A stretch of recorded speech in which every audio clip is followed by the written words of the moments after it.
Kevin McCarthy has yet to reach the 218 votes needed to become the next Speaker of the House in what is now the longest contest for Speaker in 164 years. To put that into context, Napoleon Bonaparte was Emperor of France last time a speakership race went this long. So there you go. Yeah, a long time. For more, we're joined by former Deputy National Security Advisor and author of Revolution, Trump, Washington, and We the People, Katie McFarland. Katie, great to have you with us. So, Katie, you have a little bit of a different take on this battle going on in Washington right now. Talk to us more about that. Yeah. See, I think actually this is the best thing that could have happened to whoever is the new speaker, whether it's McCarthy or somebody else. And here in foreign policy and in national security, you negotiate in a very different way. What I call the crazy boss scenario, where you can tell the other side, look, I got a crazy boss. He's never going to go along with that.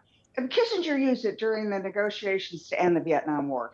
He could say to his Vietnamese counterpart, look, I've got a crazy boss, Richard Nixon. You never know what he's going to do. I'm not even going to take that crazy proposal to him.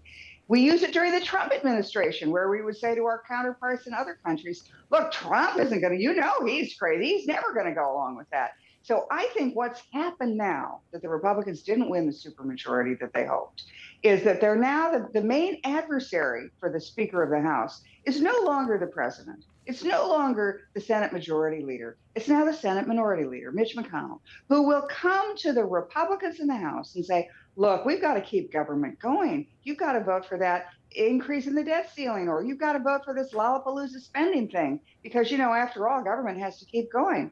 And if you've got somebody who can say, I have the crazy boss strategy, I got those crazy people in the House of Representatives, and they won't go along with that. And so don't even ask me that, because if I go along with it, I'm out of a job.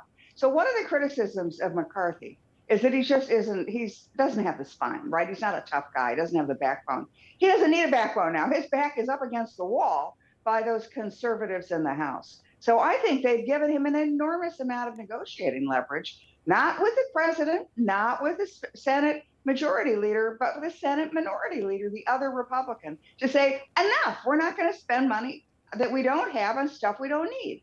Yeah, that's interesting, KT. I hadn't considered that, the fact that the $1.7 trillion spending bill that was passed just before Christmas, rushed through, as we all know, nobody had an opportunity to read it, may be playing in a role in what we're seeing take place on Capitol Hill right now. The other side of this, and I thought it was interesting, a lot of the 20 big Trump supporters, MAGA Republicans, according to Joe Biden, Donald Trump was active on Truth Social saying, hey, support Kevin McCarthy. The Washington Post writing that the hardliners blocking McCarthy aren't listening to Donald Trump. Are you surprised that even with the Trump endorsement coming 2 days ago, that hasn't moved the needle in McCarthy's way at all?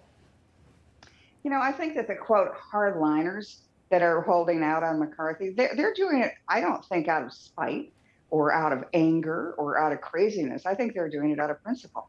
And the principle is, too long, the Republicans and the Democrats, hand in hand, the swamp, has voted for stuff we don't need, we can't pay for, and that the United States is getting to really scary, dangerous, historic spending levels and debt levels. And if for some reason we go a little bit further, we could have not just a little decline, but a very rapid decline. So I think stick to your guns, make sure you got a fiscal conservative on that House Rules Committee, and then vote for McCarthy and hold his back up against the wall. Yeah, I'm with you. I don't like the term. Right. I don't like renegades in that. These are just voices that have a disagreement with Kevin McCarthy right now. Yeah. These are conservative voices that disagree with the minority leader.